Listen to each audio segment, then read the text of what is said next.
এইরকম অভাবে পড়তে হবে এটা কখনো বুঝতে পারি নাই। এই যে গ্যাসের অভাবে সকাল থেকে ইন্ডাকশনে রান্না করছি, রান্নাই শেষ হচ্ছে না। আমি একটু পিছন ক্যামেরায় দেখাই। এই যে এখানে আলু, মূলা এবং একটা বেগুন দিয়ে মাছের মাথা দিয়ে রান্না করব। আর এদিকে দুধ জাল করছি, সকালে উঠে চা বানাইছি, তারপরে এদিকে আরও কয়েকটা রান্না করেছি। ভাত তো রাইস কুকারে করেছি, এখানে শাক ভাজি করেছি, তারপরে হলো সিম ভাজি করেছি। এগুলো রান্না করতে করতে আমার দুপুর হয়ে গেছে। এই যে আমার জামাইরে পাঠাইছি গ্যাস কেনার জন্য, সে গ্যাস না কিনে খালি বোতল নিয়ে বাসায় আসছে, বুঝছো? এই গ্যাস পাও নাই? একজনের আমি গ্যাসের কথা নিচে বললাম, বুঝছো? 5 স্টপ বললাম যে বলতেছে গ্যাসের দাম হলো কেমন, বলতেছে 2.5 থেকে 3,000 টাকা হতে পারে। এটা কোনো কথা? যে গ্যাস আমি 1450 টাকা দিয়ে নিছি, তবে এইবারের গ্যাসটা আমার মনে হয় 15 দিন কি 16 দিন গেছে, শুধুমাত্র আপনাদের ভাইয়ার জন্য।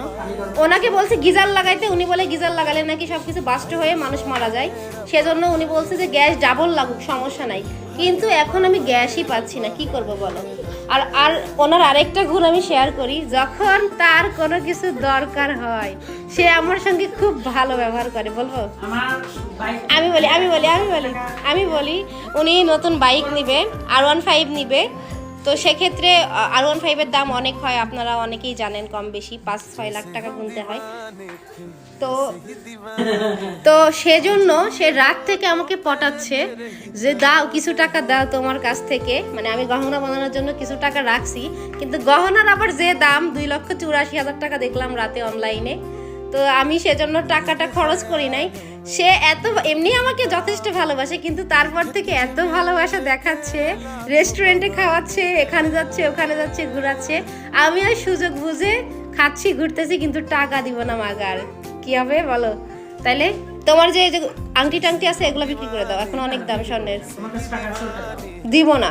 তাহলে একটা শর্তে দিতে পারি, বলো। আমি আমার জন্মদিনের সামনে 1 ভরি গয়না চাইছি, তুমি যদি আমাকে আরো হাফ ভরি বাড়াই দাও তাহলে আমি তোমাকে টাকাটা ধার দিতে পারি। নিবা? নিবা?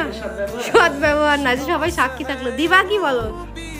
আচ্ছা যাই হোক, আমি একটা মানতাসা বানাইতে চাইছি, সে বলছে আমাকে দিবে। তারপর আপনারা কমেন্ট করে জানান ওকে কি টাকাটা ধার দেওয়া যায় কিনা। আপনাদেরকে সাক্ষী প্রমাণ রেখে নিলাম, তাইলে আবার অস্বীকার করতে পারে।